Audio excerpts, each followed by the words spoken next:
Is my pet going to make it harder to sell my house? Or is it going to make my house sell for less? Is a question we get asked a lot.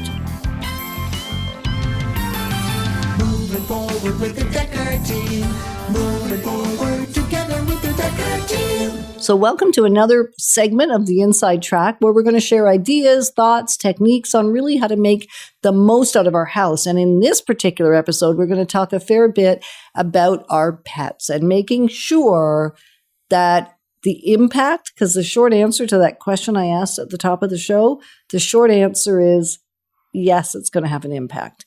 Yes, it's going to make it a little harder to sell, and it may sell for less.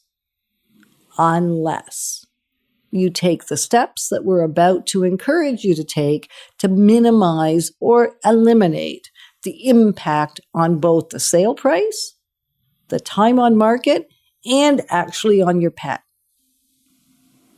So I think one of the biggest things to take into consideration when selling your house and you have pets is smell. So, Huge. Like, huge.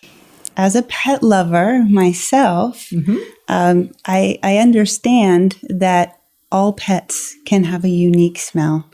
Just like all humans. Exactly. Right? Like houses, houses have their own, I don't know if it's the house so much or is the family in the house, the foods we cook, the laundry detergents we use, the products that we utilize in our home, all create a unique smell to a home. Right. But then if you add a dog who maybe has long hair, maybe has some sort of skin condition, you never know. Having a skin condition can make them smell pretty strong. Yeah. Sometimes they just get wet and then they go jump on your furniture and you've got wet dog smell in your house.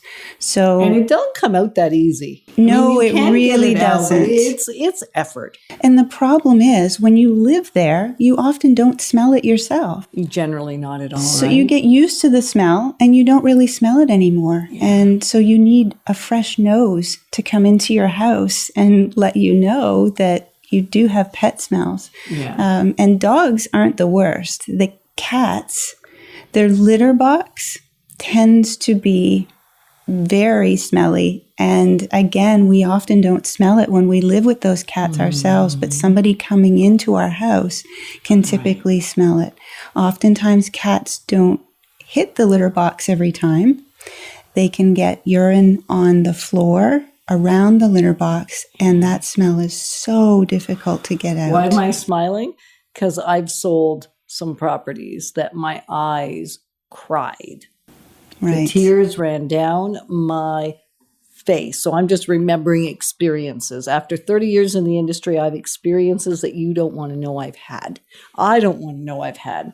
And certainly a dozen or so cats in a house that weren't clean, literally the eyeballs rolled. Now that's extreme. That doesn't usually happen. But of course, those are the memories that tar you, scar you, and stay with you. So in terms of smell, I love that point. And I'm going to focus on it for a few minutes because smell, we don't even know necessarily that it's impacted us. And the number of times over the last 30 years, I have had clients walk into a home and hit the front door, literally, or even outside the front door as we're about to walk in and go, we're done. I go, we're done. And they don't even initially know why they're done. But whatever they've just smelled, whether it's the kind of plants that are around the front door, whether it is a pet odor, whether it is a food odor, whether it's a damp, moist smell, because that makes you think you've got problems in your basement. So that's a huge one. And yet, even something like dirty dog smell off furniture that you mentioned a minute ago can be enough for somebody to recoil, turn around, and walk away and not even give your home a chance, whereas it could have been the perfect place for them. And it just bypasses the sense of smell, bypasses language. Right? It's just there. And so Leah's point about when you live in the home, you don't notice it. Invite someone I'm a great realtor to have in when it comes to that, because my nose, since I was ill, is like super sensitive. Super. And having somebody in who has a sensitive nose, because not everybody will be bothered by the same smells. Right. And I think mine got trained by my clients. Because as soon as one of those turn around and we're going the other way would happen, my question would always be, can you put a finger on that? Like, what just caused you to say, we're done, and we haven't really gotten started? And I would say at least 4 out of 5 times, it has to do with smell. Right. If it's that quick. Yeah. Like if it's that quick. So you can't put too much effort into mitigating animal smells, because it will negatively affect the value of your home. And that's not even enough to take your pet away. No, in a case where you've got urine on the floor outside the litter box, removing your pet from the home is not going to do anything for that smell. And a lot of people think they can just bleach it out. Bleach will take care of anything. But no, bleach doesn't take care of everything. It does not. You need a good enzyme cleaner to get rid of the urine. There are very good essential oils that you can use as well.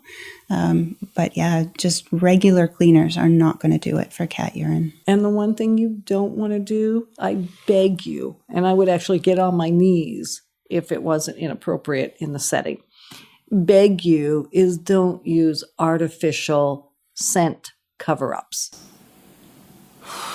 Then you just smell flowery urine. Yeah, you just, now you feel like you want to sneeze and you want to cough and you're not sure what the smell is and it feels like a cover-up. So it feels like a cover-up, probably is a cover-up. And even if it's not, that's what it's going to become as. So handling the smell part is like number 1 to not have it affect the value of your home. Right. Number 1. Number 2 would be any damage that's been caused by the animals, cats scratching carpets, claw marks on door frames. It's very common for me to go to a home and see things damaged in the house and that damage not repaired before going on the market or thinking they shouldn't repair it. It will devalue your home. Scratched up hardwood is a big one for dog owners as well. Huge. Yeah. I have experienced that many a time with clients, and I understand it's a big project to take the furniture out and have it finished before you show the home. And I can assure you that in very rare situations, it's got to be where the house already needs an extensive amount of work. If it needs a ton of work, well, then it's okay. It doesn't matter if they're scratched up hardwood because they're budgeting for a renovation project. So if it's a contractor special or a do-it-yourself project, it's fine. Otherwise, it will negatively impact your value way more than the cost of refinishing that hardwood floor. Right? Can we look at this from the pet's perspective? Yeah, let's do it real quick. You've got about 30 seconds. Okay. Stand for the pet. When you're selling your home, it's already a stressful time for your pet. They don't know what's going on. They see you doing things that you wouldn't normally do around the house. Yeah. And then you have a showing. Really, you're leaving the dog alone. Maybe you crate it, but there are strange people coming in the house and you're not there. That's very confusing for a dog. So try to think of it from their perspective. As much as it's nice for the actual showing and good for selling your home to not have them there, it's good from their perspective too, not to have strange people coming through their home and having them not understand what's going on. Yeah, it's awful for them. Right. I've seen some very stressed out pets, and I've even had 1 or 2 get loose where I don't know they're behind the door. That's an awful thing. So want to take really good care of yourself and your pets, because if you're stressed, they're stressed. And if they're stressed, you're stressed. So that ain't no fun for anybody. So thank you for joining us on another episode of The Inside Track. We're grateful to be your partners in moving forward together, because together we've got this. Moving forward with the Decker team. Moving forward together with the Decker team.